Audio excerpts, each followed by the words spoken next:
예수님은 이제 예루살렘을 향하여서 길을 떠나셨습니다. 그리고 그 가시는 길에 무리들이 예수님을 따라왔습니다. 그리고 그 무리 가운데 있던 바리새인들이 예수님께 질문을 하는데 그 질문은 예수님을 시험하여 위험에 빠뜨리고자 하는 비열한 질문이었습니다. 예수님은 당시 유대 사회와 바리새인들이 율법에 대하여 얼마나 표면적인 이해만 가지고 그것으로 자신들의 알량한 죄의 욕망을 감추고 또 합리화하는 데 사용하려고 했는지 예수님은 알고 계셨습니다. 예수님은 그 비열한 의도와 질문에 휘말리지 않으시고 본래 하나님께서 의도하신 그 뜻과 아름답고 신비로운 결혼의 의미로 그들의 그 어리석은 질문에 대답하시며 또 그 무리들을 가르치셨습니다. 본문 13절은 이 대화가 일어나고 있는 그 이혼과 결혼에 대한 가르침이 진행되고 있었던 그 현장에서 이어지는 상황으로 보입니다. 원문에는 13절 앞에 헬라어 카이라는 접속사가 있는데 이 카이라는 말은 그리고라는 의미입니다. 무리가 모여 있었고 예수님은 전에 하시던 대로 모여든 무리에게 진리를 가르치시고 계셨습니다. 그 가르침은 자유로운 토론의 방식이었을 것으로 생각이 됩니다. 왜냐하면 유대인들의 교육 방식이 그렇기도 하고 우리가 지난주에 보았듯이 바리새인들이 이제 불쑥불쑥 질문을 던지는 모습이 그것을 확인케 합니다. 그렇게 그 질문과 토론이 대답이 오고 가는 그 가르침의 현장은 그렇게 해서 진지하게 무르익어가고 있었을 것입니다. 그런데 그때 사람들이 예수님께서 만져주시기를 바라며 어린 아이들을 데리고 그곳에 찾아왔습니다. 당시 유대 사회에서는 훌륭하고 존경받는 랍비에게 아이들을 데리고 가서 축복을 구하며 안수를 받는 일들이 흔히 있었던 일입니다. 본문에 나오는 부모들은 예수님께서 오셨다라는 소식을 듣고 이 기회를 놓치고 싶지 않았던 것 같습니다. 그래서 아이들을 데리고 예수님께로 일단 무작정 나온 것으로 보입니다. 그 상황이 그 현장이 지금 어떤 상황인지 또 가도 되는지 안 가도 되는지 이것을 생각해 보거나 고려하지 않고 그저 무작정 일단은 나가 본 것 같습니다. 우리도 이제 간혹 훌륭한 목사님이나 존경받는 분을 만날 기회가 생기면 우리 아이에게 축복 기도나 덕담이라도 해주시기를 바라는 마음에 아이를 그분에게로 데려가는 경우가 있습니다. 게다가 그러한 상황이 그 사람을 평생에 한번 만날까 말까 한 상황이다라고 한다면 더더욱 그렇게 할 것입니다. 오늘 예수님께 어린 아이들을 데리고 나온 부모님들의 마음이 그런 마음이 아니었을까 싶습니다. 지금 예수님은 무리들 가운데 진리를 가르치시며 그 분위기가 점차 깊어져 가고 있었을 것으로 보입니다. 그런데 그런 자리에 부모들이 어린 아이들을 데리고 예수님께 축복을 받고자 나아오고 있었던 것입니다. 그러자 예수님 곁에 있던 제자들이 그들이 오는 것을 제지하며 꾸짖었습니다. 아무래도 제자들은 그 현장을 통제하고 또 질서를 잡는 일을 해야만 했을 것입니다. 그리고 그러한 제자들의 눈에 어린아이를 데리고 나타난 부모들은 예수님의 가르침을 방해하는 사람들로 보였을지도 모릅니다. 게다가 이 중요한 자리에 다른 이유가 아니라 어린아이를 데리고 와서 이 중요한 시간을 망가뜨리려고 하니 제자들은 즉시로 그들을 제지하고 나선 것입니다. 여기서 이제 꾸짖었다라고 제자들이 꾸짖거늘이라고 말하는데 이 꾸짖다라는 표현은 적당히 타일러서 보냈다라는 그런 의미가 아닙니다. 아주 강하게 비난하고 질책한 것을 이야기합니다. 우리가 이전에 살폈는데 예수님께서 제자들에게 그 순한 예고를 하실 때 이제 베드로가 그것을 듣고 예수님을 붙들고 항변했다라고 하는 표현이 나오는데 그 항변하다라는 말과 같은 말입니다. 그리고 베드로가 그렇게 예수님께 항변하자 예수님께서 사탄아 내 뒤로 물러가라라고 하면서 예수님께서 꾸짖으셨다라고 할 때 그 꾸짖다가 같은 표현입니다. 그만큼 제자들이 예수님께 다가오는 부모와 아이들을 강하게 꾸짖으며 돌려보내고 있는 것입니다. 대강 이렇지 않았을까 싶습니다. 여기가 어디라고 감히 이런 애들을 데리고 오는 겁니까? 예수님이 얼마나 지금 중요한 일을 하고 계신데 방해하지 말고 얼른 이 애들을 데리고 돌아가시오 라고 하는 정도, 더 심했을지도 모르겠죠. 대강 이렇게 그들을 강하게 질책하며 그들을 보내려고 했을 것 같습니다. 이러한 제자들의 태도에는 여전히 아이들을 경시하고 무가치한 존재로 여기는 마음이 있었던 것입니다. 제자들의 판단에는 예수님께서 가르침을 받을 만한 그 가치와 의미가 있는 이들을 가르치고 계신데 배울 가치도 의미도 없는 아이들이 오면 분위기를 해칠 뿐이다 라고 생각한 것입니다. 어쩌면 제자들은 아직도 예수님께서 세우시려고 하는 그 나라가 힘과 권력으로 세워질 나라로 생각하고 있었는지 모릅니다. 그렇다면 이제 그 날이 가까이 왔음을 짐작하는 제자들에게는 더더욱 이 순간의 어린아이들은 아무런 도움이 되지 않는 존재로 여겨졌을 것이고, 그러니 그런 어린아이들이 그 자리에 다가오는 것에 대해서 안 된다 라는 이런 생각을 가졌을 것입니다. 이에 대하여 14절을 보시면 예수님이 제자들의 모습을 보시고 노하십니다. 예수님께서 노하시는 일, 예수님께서 격노하시고 격분하시는 이러한 일들이 흔한 일이 아닙니다. 그래서 우리는 이것이 흔한 일이 아니기 때문에 주목해 볼 필요가 있습니다. 왜 예수님께서 이렇게까지 노하셨을까? 왜 이렇게까지 화를 내셨을까라는 것에 대해서 우리는 생각해 볼 필요가 있습니다. 먼저는 예수님께서 가버나움의 집에서, 그러니까 이제 예루살렘으로 출발하시기 전에 이제 갈릴리 가버나움의 집에서 마지막으로 제자들에게 가르치시는 일들이 있었죠. 그때 예수님은 분명히 제자들에게 섬김을 받아도 되갚을 능력이 없는 이런 어린아이와 같은 자를 섬겨야 하고, 그런 자를 영접하는 것이 곧 나를 영접하며 나를 보내신 이를 영접하는 것이니라 라고 가르치셨습니다. 그런데 제자들은 그것을 마음에 새기지 않고 여전히 타락한 세상의 원리와 가치를 따라 판단하고 있었던 것입니다. 어린아이는 아무런 도움이 되지 않고 아무런 힘이 없고 아무런 가치가 없는 존재다라고 하는 그러한 원리를 가지고 그러한 가치를 따라서 판단하여 예수님께로 나아오는 것을 가로막고 있었던 것이죠. 그것으로 인해서 예수님의 가르침을 기억하지 못하는 것으로 인해서 예수님께서 분노하지 않으셨을까라는 생각을 가져보고, 또 하나는 사람들과 어린아이들이 예수님께 나아오는 것을 지금 제자들이 가로막았기 때문에 그렇습니다. 제자들의 판단에는 그 상황에서 어린아이를 제지하는 것이 예수님께 여쭤볼 필요도 없을 만큼 옳은 판단이다라고 생각했을지 모르겠습니다. 제자들은 그렇게 자신들의 판단으로 예수님께 나아오는 부모와 아이들을 막아섰습니다. 그런데 평소 예수님은 누구라도 예수님께 나아올 때 그들을 거절하지 않으셨습니다. 누가 예수님께 어떤 죄인이 찾아오더라도 예수님은 그들을 거절하지 않으셨습니다. 오히려 목자 없는 양과 같이 무리들을 불쌍히 여기셨고, 때로는 식사도 거르시고 때로는 잠도 못 주무시면서 예수님께로 나아오는 모든 사람들을 만나 주셨습니다. 여기서 우리의 모습을 생각해 볼 필요가 있습니다. 성도님들은 누군가 예수님께 나아오는 것을 자신이 가로막은 적이 없으신가요? 어쩌면 우리는 적극적으로 인도하지는 못해도 가로막은 적은 없다라고 생각할지 모릅니다. 그런데 이것이 우리의 이야기일 확률이 적지 않습니다. 우리가 누군가 예수님께로 하나님께로 나아가는 것을 가로막고 그의 앞에 장애물을 갖다 놓는 이런 경우가 우리에게 일어날 확률이 적지 않다라는 것이죠. 우리가 그렇게 할 확률이 적지 않다라는 것입니다. 전도서 9장 18절 말씀을 보시면 지혜가 무기보다 나으니라, 그러나 죄인 한 사람이 많은 선을 무너지게 하느니라 라고 말씀합니다. 죄인 한 사람이 단지 자기 자신만, 그 죄로 인하여서 자기 자신만 무너뜨리는 것이 아니라 많은 선을 무너뜨린다라고, 무너지게 한다라고 말씀합니다.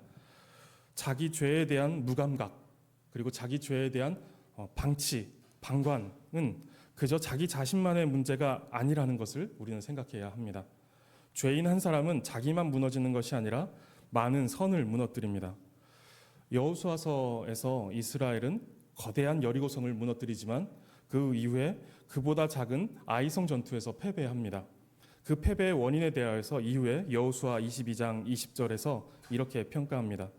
세라의 아들 아간이 온전히 바친 물건에 대하여 범죄함으로 이스라엘 온 회중이 그 진노가 임하지 아니하였느냐, 그의 죄악으로 멸망한 자가 그 한 사람만이 아니었느니라 라고 말씀합니다. 우리가 죄에 대하여 무감각하고 그것을 그대로 방치하는 것들은 그저 우리만 넘어지게 하는 것이 아니라 그 파괴력은 가정과 교회와 사회에 고스란히 영향을 끼칠 수밖에 없는 것입니다. 그저 내 문제인데요. 그냥 내가 죄 짓는 거고 내가 그 죄를 그냥 가만히 두는 거고 내가 죄를 해결하지 않는 것인데요. 그냥 내 문제인데요. 라고 무책임하게 말할 수 없다라는 것입니다. 다시 질문을 드리겠습니다. 성도님들은 누군가 예수님께로 나오는 것을 막아서고 있지 않으신가요? 우리는 이것을 잘 생각해야 합니다. 왜냐하면 이 일에 대하여서 예수님께서 크게 노하셨기 때문에 그렇습니다. 특별히 부모로서 자녀가 하나님께 나아가는 길에 죄악의 담을 만들어 놓지는 않으셨나요?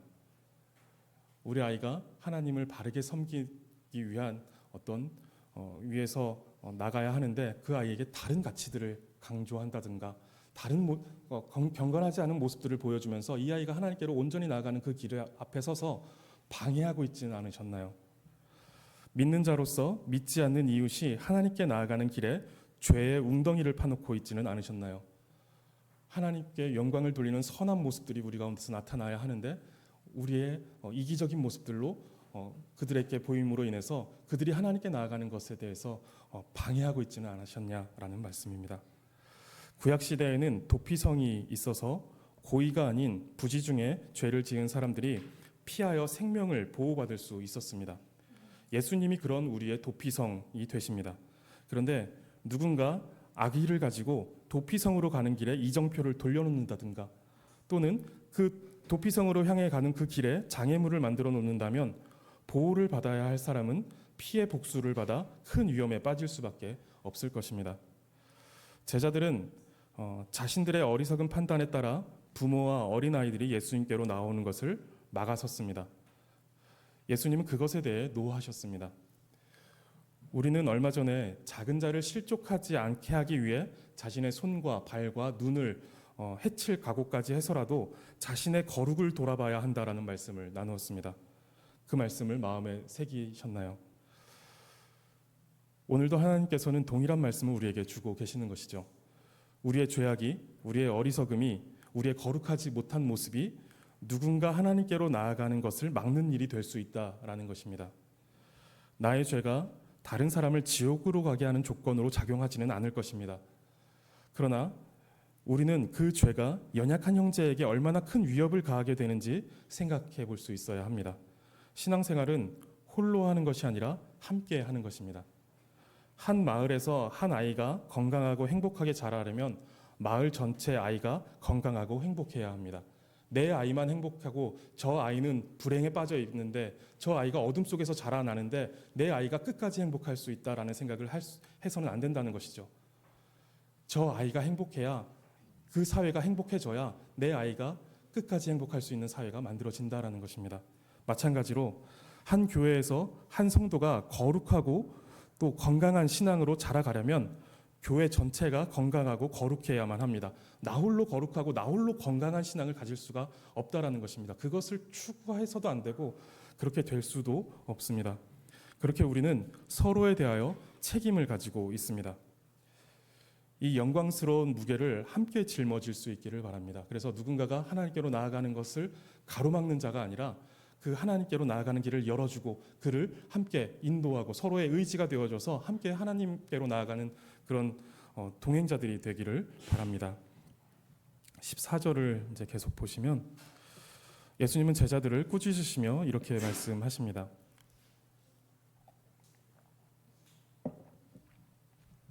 예수께서 보시고 노하시어 이르시되 어린아이들이 내게 오는 것을 용납하고 금하지 말라. 하나님의 나라가 이런 자의 것이니라. 예수님은 당시 보잘것없고 무가치해 보였던 어린아이가 내게 오는 것을 용납하고 금하지 말라라고 말합니다. 용납하다라는 것에 어떤 들어가 있는 포함되어 있는 의미 가운데 하나는 당장이라는 말입니다. 당장 용납해라. 지금 당장 용납하고 금하지 말라라는 그런 이 표현에 내포되어 있는 또 의미 가운데 하나는 계속해서 금하지 말아라. 지금 당장 받아들이고 계속해서 끝까지 그들을 금하지 말아라 라고 하는 말씀입니다.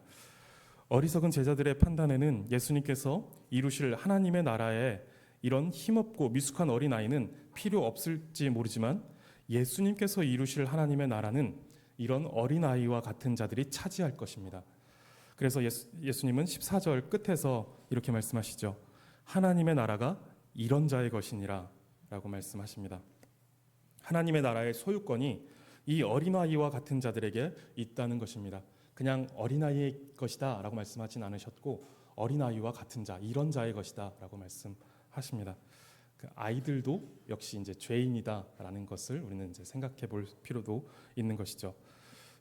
죄를 지어서 죄인이 아니라 죄인이어서 죄를 짓게 되는 그런 원리를 우리가 갖고 태어나는 것이죠. 그래서 아이들도 죄를 짓는데 이런 순수해 보이는 예원이를 말해서 죄송하지만 예원이 같이 저렇게 순수하고 예쁜 아이도 그 속에 죄에 대한 속성이 있다라는 것입니다. 그러나 저 아이는 이제 죄를 표출할 능력이 아직은 부족한 것이고 우리가 가지고 있는 힘, 경험, 능력을 가지고 우리 속에 있는 죄를 표출해낼 수 있는 능력이 있는 것이죠. 그 차이일 뿐 우리 어린 아이들도 그런 죄 가운데 있고 예수 그리스도의 대속, 보혈, 십자가가 반드시 필요한 존재들이다라는 것을 또 우리는 생각해 봐야 합니다. 하나님의 나라의 소유권이 이 어린아이와 같은 자들에게 있다라고 지금 예수님께서 말씀하십니다. 하나님의 나라를 소유하는 이 어린아이와 같은 자는 어떤 자일까요? 어린아이의 가장 두드러지는 특징은 의존성일 것입니다. 짐승들은 태어난 지 몇 분 만에 일어서고 걸으며 뛰기까지 합니다. 스스로 맹수들로부터 도망갈 수 있어야 하기 때문에 그런 짐승들은 태어나자마자 그렇게 걷고 뛰기까지 하는 것이죠. 그런데 사람은 아장아장 걷기까지 대략 1년이 걸립니다.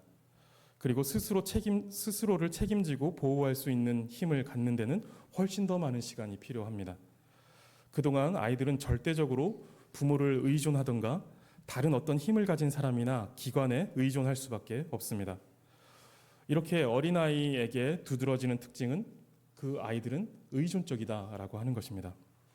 그리고 예수님은 이렇게 힘없고 별 볼 일 없는 자가 하나님의 나라를 소유한다라고 말씀하시고 하나님의 나라가 이런 자의 것이다. 이렇게 의존적인 사람, 하나님을 의지할 수밖에 없는 사람의 것이다라고 말씀하시는 것입니다. 본문에서도 어린아이는 스스로 예수님께 나오지 못하고 누군가의 손에, 그러니까 그의 부모일 확률이 높겠죠. 그의 부모의 손에 이끌려 지금 나오고 있습니다. 저는 이제 제 얘기를 잠시 할 건데, 저는 어렸을 때 이제 자주 듣던 말 중에 하나가 자신감을 가져라, 목소리 좀 크게 내라라고 하는 말들을 자주 들었습니다. 이것은 자신감이 없는 제 모습은 피할 수 없었던 제 약점입니다. 지금도 뭐 크게 다르지는 않습니다. 그러한 모습이 다르지 않습니다. 그런데 이것이 계속 약점으로만 남아있지 않았습니다. 이 약점은 저에게 가장 큰 장점으로 작용했습니다. 자신감이 없는 만큼 더 하나님을 의지하고 의존하려고 했던 모습들이 발견되기 때문에 그렇습니다. 고등학교에 올라갈 쯤 예수님을 영접했습니다. 중학교에서 이제 중학교를 졸업하고 고등학교로 올라갈 때 예수님을 영접했는데 그렇게 예수님을 영접하고 즐겁게 신앙생활을 하다 보니까 고2 때 중고등부 부회장을 맡게 됐습니다. 그리고 주일 예배 후에 기도회를 맡게 되었는데 지금도 무엇을 맡으면 부담스럽습니다. 근데 그때는 더 심했습니다. 그 기도회라는 걸 맡았다라는 게, 부회장을 맡았다라는 게 너무 부담스러웠습니다. 그래서 이제 토요일에 주로 준비를 했는데 부담감이 너무 커서 그때도 이제 토요일 새벽까지 이 기도회를 준비했습니다. 그렇게 하지 않으면 못할 것 같아서 꼼꼼하게 준비했습니다. 인도하면서 할 말들을 노트에 손으로 한 글자 한 글자 그대로 썼습니다. 다른 친구들을 이제 보면 할 말을 적어놓은 노트도 없고 특별히 준비한 것 같지도 않은데 말도 잘하고 또 순발력 있게 상황에 잘 대처하는데 저는 그게 잘 안 됐습니다. 그래서 이제 한 글자 한 글자 다 쓸 수밖에 없었던 것이죠. 그런데 제가 경험한 것은 그런 자신감이 없는 제 모습 때문에 주눅이 들어버리는 것이 아니라 여전히 자신감은 없지만 그렇기 때문에 더 기도하게 되고 더 많은 시간을 들여서 꿋꿋하게 그 노트를 만들어내고 또 어설픈 모습으로 기도회를 인도해 나갔는데 그 부족한 면은 부족하다라고 하나님께서 일하시지 않았던 것이 아니라 그 부족한 면 속에 하나님의 은혜로 채우시며 하나님은 하나님의 일들을 하셨다라는 것입니다. 지금도 저는 설교 원고를 토시 하나까지 다 적습니다. 심지어 이제 쉼표까지도 찍습니다. 그리고 아직도 설교 준비를 하는 시간이 상당히 오래 걸립니다. 대단한 원고가 나오는 것도 아닌데 엄청 오랫동안 설교문을 작성합니다. 어떤 분들은 이제 거룩하신 하나님의 말씀을 그냥 쉽게 가볍게 써나갈 수 없다. 적어도 이 시간만큼은 하나님의 말씀을 묵상해야 되고 하나님의 말씀을 연구해야 된다라고 하면서 오랜 시간 준비하는 분들이 계신데 저는 그런 대단한 생각 때문에 오래 준비하는 것이 아니라 그냥 한 편의 설교를 써낼 만한 실력이 그렇게밖에 안 돼서 그렇게 하고 있습니다. 그렇게 될 수밖에 없는 것이죠. 제 능력이 그렇고 저는 그런 면에서 여전히 자신감이 많이 부족합니다. 그런데 굳이 성도님들께서 저를 찾아와서 위로해 주지 않으셔도 괜찮습니다.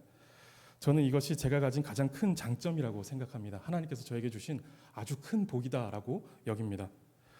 누군가는 일부러 시간을 내서 그렇게 하겠다라고 결심을 해야 하는데 저는 그런 결심을 하지 않아도 그렇게 안 하면 안 돼서 그렇게 하고 있습니다. 누가 더 강력한 동기를 가지고 있을까요?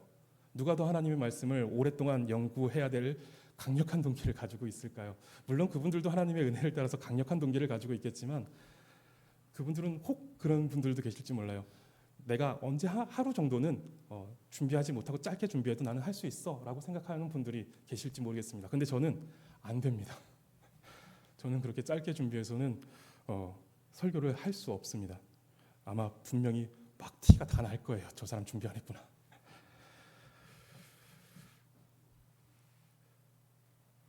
자신감이 없는 것은 분명히 약점입니다. 그러나 하나님 안에서 그 약점은 굉장한 강점이 됩니다. 하나님 안에 머물러서 그 모습을 그대로 가져나갈 때 그것은 약점이 아니라 하나님의 능력으로 덮여지는 하나님의 능력이 채워질 공간이 더 많은 것이죠. 하나님께서 채우셔야 하는 공간이 더 많은 것이죠. 그래서 이것은 정말 큰 굉장한 강점이 됩니다. 어떤 사람들은 흉내낼 수 없는 강점이죠. 의존하지 않고서는 안 된다는 것을 너무 잘 알아서 더 꽉 붙들 수밖에 없는 것. 어떤 사람에게는 할 수 없는 일입니다. 팔복의 첫 번째 복을 보시면 이렇게 나오죠. 심령이 가난한 자는 복이 있나니 천국이 그들의 것이며 라고 말씀합니다. 본문에서 하나님의 나라는 이런 자의 것이다 라고 말씀하실 때 이런 자는 의존성이 강한 특성을 가진 어린아이를 두고 말씀하시는 것인데 심령이 가난한 자가 바로 그 절대적으로 의존적일 수밖에 없는 사람입니다. 그리고 예수님은 그 심령이 가난한 자에게 천국이 너희의 것이다, 그들의 것이다 라고 이렇게 말씀하고 있죠. 하나님의 나라는 이런 자의 것이다 라고 말씀하시고 심령이 가난한 자는 복이 있나니 천국이 그들의 것이다 라고 말씀하십니다. 영혼의 파산을 맞아 스스로 일어설 수 없고 아무것도 할 수 없는 절대적 빈곤과 무능력의 상태를 말합니다. 심령이 가난하다라는 표현이 그것이죠. 그런데 이 팔복의 메시지는 그렇게 되도록 노력해라 라고 하는 것이 아닙니다. 심령이 가난해지도록 노력해라. 가난한 심령을 갖고자 노력해라 라고 하는 것이 아니라는 것이죠. 심령이 가난해지도록 노력해라가 아니라 심령이 가난한 자, 그 존재 자체가 그런 자가 복이 있다라고 말씀하시는 것입니다. 명령이 아니라 선언이라는 것이죠. 가난해져라가 아니라 가난한 자는 복이 있다라고 하는 선언이다라는 것입니다. 그래서 자신감이 넘치는 사람은 오히려 더 조심해야 합니다. 그 사람 역시 그리스도를 의지해야 합니다. 자기를 의지해서 될 일이 아니라 그리스도를 의지해야 한다라는 것이죠. 그런데 더 조심해야 한다라는 것은 그리스도를 의지하지 않고도 자신이 가진 능력과 힘으로 살 수 있다는 생각을 하기에 더 쉬운 조건을 가졌기 때문에 그렇습니다. 그래서 자신감이 넘치는 사람에 대해 하나님은 그 사람을 약하게 만드십니다. 그것이 또 은혜인 것이죠. 그 사람 자신감이 넘쳐서 꼿꼿하게 서 있는 그 사람을 기어코 넘어뜨리신다라는 거예요. 우리는 우리의 의지로 절대로 영적 파산의 상태까지 내려가지 않습니다. 하나님을 절대적으로 의존하는 그 영적 파산의 상태까지 우리는 내려가지 않는다라는 것이죠. 모든 것을 다 버리고 아무것도 없는 자로, 아무 힘과 권력이 없는 자로 하나님 앞에 설 만큼 우리가 스스로 그런 영적 파산의 상태로 내려가지 않는다는 것입니다. 그런데 하나님께서 사랑하시는 자를 그 마지막 힘까지 꺾으시면서 심령이 가난한 상태, 즉 하나님을 절대적으로 의존할 수밖에 없는 상태로 만들어내십니다. 기어코 하나님은 그렇게 만들어내셔서 천국이 그의 것이다 라고 하는 복을 그에게 선언하신다라는 것이죠. 하나님께서 사랑하시는 자가 하나님을 의존할 수밖에 없는 심령이 가난한 상태, 어린아이와 같은 상태로 만드십니다. 각자에게 다른 방식으로 일하실 것입니다. 저는 그렇게 자신감이 없는 모습을 가지고 살면서 하나님을 만나고 그 자신감이 없는 부분을 오히려 강점으로 여기게 되는 그런 은혜를 받았고, 또 다른 사람은 또 어떤 무너뜨리시는 그런 과정을 통해서 겸손하게 하시고 하나님을 의지하게 하시는 그런 과정들이 또 있을 수 있겠죠. 하나님께서 각자에게 다른 방식으로 일하시겠지만 하나님은 어떤 방식으로든 그 사랑하는 자를 낮추시어 하나님을 의존할 수밖에 없도록 만드십니다. 왜냐하면 하나님의 나라는 그런 자의 것이기 때문에 그렇습니다. 예수님은 하나님의 나라가 그렇게 뭔가 부족하고 별 볼 일 없는 어린아이와 같고 가난하고 형편없는 그런 자의 것이다 라고 말씀하십니다. 우리는 이것을 이제 잘 생각해야 합니다. 그리고 또 하나님의 나라는 이런 자의 것이다 라고 말씀하실 때 이런 자, 즉 어린아이가 가지고 있는 또 하나의 특징은 수용성입니다. 15절을 보시면 내가 진실로 너희에게 이르노니 누구든지 하나님의 나라를 어린아이와 같이 받들지 않는 자는 결단코 그곳에 들어가지 못하리라. 여기서 받든다라는 표현은 이렇게 쳐받든다, 이렇게 공경한다라는 의미가 아니라 받아들이다, 수용하다, 취하다라는 의미입니다. 하나님의 나라를 이 어린아이와 같이 받아들이지 않는 자는 결단코 하나님의 나라에 들어가지 못한다는 것입니다. 어떻게 어린아이처럼 하나님의 나라를 받아들일 수 있을까요? 우리는 절대로 안 됩니다. 그러기에 우리가 그 어린아이처럼 받아들이기에는 너무 많은 편견과 선입견, 고집과 주장으로 똘똘 뭉쳐 있습니다. 어떤 노래 가사처럼 내 속엔 내가 너무 많이 있습니다. 그것들을 스스로 무너뜨린다라는 것은 불가능합니다. 요즘 우리나라 사회는 조금 삭막해져 있는 것 같습니다. 근래 이제 저희 아이들이 다니고 있는 그 학교에서 유괴를 주의하라는 안내가 있었습니다. 그러다 보니 자연스레 아이들에게 모르는 사람, 심지어 아는 사람이라고 해도 함부로 따라가지 말고 주는 거 받지 말고 먹지 말아라 라고 주의를 주게 됩니다. 이렇게 주의를 주게 되는 이유는 아이들이 스스로 알아서 그렇게 경계하고 조심했으면 좋겠는데 아이들의 특성이 그렇지 않다라는 것이죠. 아이들은 순진하게 따라가기도 하고 받아먹기도 하고 하는 일들이 우리 아이들에게 있기 때문에 그렇습니다. 아이들은 그 사람이 어떤 사람일까 경계하고 의심하기보다 그 표면적인 상태, 친절하게 다가오는 그 상태를 보고 쉽게 그 사람을 그냥 수용해버리는 면이 강합니다. 편견이나 선입견을 갖지 않는 것이죠. 저 사람이 저런 얼굴을 갖고 있지만 저 속에는 나쁜 마음을 가질 수 있어 라고 하는 생각들을 하지 않는 것이죠. 예훈이 얘기를 또 죄송합니다. 우리 교회 막내인 예훈이에게 선물을 주면 예훈이는 아직은 특별한 경계와 의심의 과정이 없이 그 선물을 받아들일 것입니다. 그런데 교회 학교 맏형인 우석이에게 동일하게 선물을 준다면 우석이는 분명히 뭐지? 왜 나한테 이걸 주는 거지? 라고 하는 생각을 할 것입니다.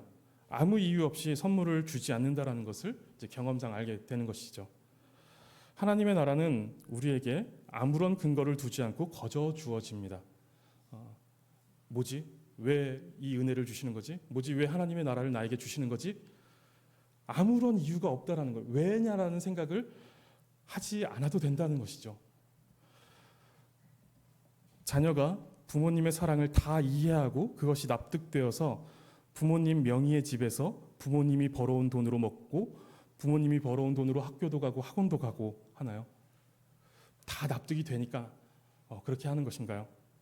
아이들은 그냥 당연하고 당당하게 부모님 명의의 집에 들어옵니다. 그리고 거기서 자고 먹고 합니다. 그게 너무 당당해서 때로는 이제 당혹스러울 때도 있습니다. 하나님께서 우리에게 구원을 주시고 하나님의 나라를 주실 때 우리는 철없는 아이처럼 받아야 합니다. 우리 자녀가 그렇게 당당할 수 있는 것은 자녀이기 때문이고, 그 자녀라는 존재는 부모의 사랑을 받기에 가장 강력한 이유가 됩니다. 그 존재가 하나님의 사랑과 하나님의 나라를 받아들일 가장 강력한 이유라는 것이죠. 우리가 하나님의 나라를 받아들일 때에도 받을 수 있는 가장 강력한 근거는 우리가 하나님의 자녀라는 존재 자체가 그 이유입니다. 그것이면 충분합니다. 하나님의 나라는 우리를 향하신 아버지의 놀라우신 사랑과 은혜로 거저 주어졌습니다. 이것에 대해서 의심하지 않으셔도 되고 어떤 수고로 보상하지 않으셔도 됩니다. 그리고 이 나라는 그 어떤 것보다 탁월하고 풍요롭기 때문에 염려되어서 그 집에 산다라는 것을 염려해서 두 손에 이 세상의 것들을 꼭 붙들고 있지 않으셔도 됩니다. 다 놓아버리시고 철없는 아이처럼 그냥 의심도 말고 어떤 보상도 생각하지 않으면서 그냥 하나님의 나라를 받아들이시고 그 안에 살아가시면 됩니다. 저희 가족이 근래 이제 다 같이 드라마 하나를 봤는데 조립식 가족이라는 드라마입니다. 굉장히 재밌습니다. 한번 기회가 되시면 보셔도 괜찮을 것 같습니다. 거기에 이제 어머니와 둘이 살던 한 어린 아이가 어떤 사정으로 인해서 혼자 다른 집에 들어가 살게 되었는데, 그 집은 아버지와 딸이 살고 있는 집이었습니다. 그런데 그 아버지가 자기 집에 들어와 살게 된 이 아이를 너무 사랑하며 친아들처럼 키웠습니다. 이 아이도 그 아버지의 사랑을 모르지 않고 그 사랑에 감사하며 착하게 잘 자랐습니다. 그런데 그 아이에게는 언제 어떤 이유로 그 집에서 나가게 될지 모른다라는 불안감이 늘 항상 있었고, 자신은 친아들이 아니기 때문에 그 자신을 그렇게 사랑해주는 아버지에게 더 잘해야 하고 나중에 이 은혜를 꼭 반드시 갚아야 한다라는 생각이 강하게 자리 잡고 있었습니다. 어느 날 아버지가 이런 이 아들의 마음을 알게 되면서 이 아이가 가졌을 두려움과 긴장과 불안을 생각하면서 아버지가 괴로워하는 모습을 보여줍니다. 아버지는 이 아이를 정말 아들처럼 사랑하는데 아이는 충분히 그 가족이라는 울타리 안에 들어오지 못하고 아버지의 사랑을 그대로 수용해내지 못하는 것입니다. 그러면서 이 아버지가 이 아이에게 자신의 친딸이 하지 않는 것은 너도 하지 말아라 라고 하면서 이 아이에게 위로를 줍니다. 아버지는 이 아이가 정말 가족처럼 그리고 아들처럼 살았으면 좋겠는데, 이 아이는 사랑을 한가득 받으면서 자랐으면서도 계속해서 그 두려움과 긴장과 불안을 갖고 아버지의 마음을 온전히 수용하지 못하고 있었던 것입니다.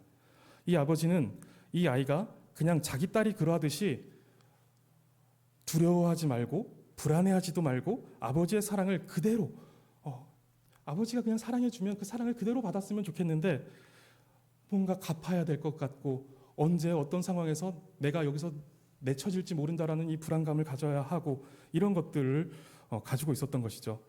가족의 울타리 안에서 안정감을 갖지 못했던 것입니다. 그러나 아버지는 그에게 그렇지 않았으면 좋겠고 그 사랑을 그대로 내 딸이 그렇게 받듯이 그 아들도 그렇게 그 사랑을 그대로 받아들였으면 좋겠고, 내 딸이 그 가족이라는 울타리 안에서 안정감을 누리듯 이 아들도 그런 안정감을 갖기를 바랬습니다. 성도님들, 그 철없는 어린아이 시절 자신이 이뤄놓은 것이 아무것도 없으면서 당당하게 우리 집이라고 하면서 들어가 사셨죠. 이게 우리 부모님 집인데 내가 들어가도 될까 안 될까를 고민하면서 불안해하면서 내가 언제 여기서 나갈지 몰라 하면서 엄마 아빠 마음에 잘 들어야지 라면서 살지 않으셨죠. 게다가 종일 일하고 들어오신 어머니께 밥도 해달라고 하고 그 어머니가 정성스레 하신 반찬에 투정도 하셨죠. 부모님의 사랑이 당연하다고 여기면서 자녀로서 가족이라는 울타리 안에서 그 사랑과 은혜를 누리며 사셨을 것입니다. 그렇게 하나님의 나라를 그리고 하나님의 마음과 그 사랑을 받아야 합니다. 그냥 받으셔야 합니다. 할 수 있는 것도 없고 무언가 하려고 해도 안 됩니다. 내가 노력해서 들어갈 수 있는 자격을 얻을 수 있는 것이 아니고, 또 내가 무언가 하려고 할 때 그것이 하나님이 기뻐하시는 일들이 아니다라는 것이죠. 하나님은 거저 주시는데 우리는 거저 받기를 부담스러워하는 그런 모습으로 나가서는 안 된다는 거예요. 하나님께서는 선물을 주는 그 분의 입장에서는 그 선물을 받아 기뻐 누리는 것을 그분이 원하시는 것이다라는 것을 알아야 하는 것이죠. 어린 아이들이 그렇게 받지요. 근데 어른들에게 그런 선물이 주어진다라면 오는 게 있었으니 나도 뭔가 줘야 될 텐데라고 하는 부담을 가지고 받기도 하고 저 사람 속에 무슨 꿍꿍이가 있는 거지라는 생각도 한번 해보게 되고 그렇게 받지 말고 하나님께서 주시는 하나님의 은혜와 하나님의 사랑과 또 하나님의 나라라면 우리는 그냥 철없는 아이처럼 받아들일 수 있어야 한다는 것입니다. 하나님의 나라는 예수 그리스도를 통해서 그렇게 우리 가운데 들어왔습니다. 우리가 이루어 놓은 것이 아무것도 없지만 그리스도 안에서 그 사랑을 의지하여 그 나라를 받으시면 됩니다. 철없는 아이처럼 아무 생각도 하지 말고 의심도 하지 말고 염려도 하지 말고 그냥 받으시면 됩니다. 우리가 아무 힘도 없고 그 어떤 공로도 없기 때문에 예수님께서 이미 다 이루어 놓으셨습니다. 그러니 예수님을 의지하여서 그냥 받으시면 되는 것입니다. 내가 하나님 나라에 합당한 조건을 갖추어 스스로 당당하게 들어가겠다라고 해서는 결코 들어갈 수가 없습니다. 그리스도께서 홀로 이루신 공로를 거저 우리에게 주신다는 사실을 의심해서도 안 됩니다. 다만 우리의 참된 부모이신 하나님이 우리를 너무 사랑하신다. 너무 기뻐하신다. 그래서 이 모든 것을 우리에게 거저 허락하셨다. 우리를 위해 그리스도께서 십자가에 돌아가시며 이미 다 준비해 놓으셨다. 그냥 받으면 된다. 라고 하는 이 사실을 우리는 기억하면 됩니다. 하나님의 나라는 이런 어린아이와 같은 자의 것입니다. 하나님께만 의존하시기 바랍니다. 그리고 불필요한 생각, 의심, 염려 다 버리고 우리를 사랑하사 우리를 대신하여 모든 일을 이루신 예수님을 믿고 그 예수님을 의지하심으로 하나님의 나라를 받아 그 안에서 그의 자녀로 살아가시기를 바라겠습니다. 기도하겠습니다. 하나님, 죄악된 세상을 살아가며 더럽혀진 우리의 마음과 생각을 그리스도의 보혈로 씻으사 어린아이와 같은 마음을 주시옵소서. 하나님을 의지하지 않고는 살 수 없는 절대적인 의존성을 갖게 하여 주시고 하나님의 나라와 하나님의 사랑을 계산하지 말고 순수하게 받아들여 하나님의 자녀됨을 누리는 수용성을 갖게 하여 주시옵소서. 성숙한 생각과 인격을 갖되 하나님의 자녀로 순수한 믿음을 갖고 어린아이처럼 하나님의 나라를 누리며 살아가는 우리 모두가 되게 하여 주시옵소서. 감사드리며 예수님의 이름으로 기도드립니다. 아멘.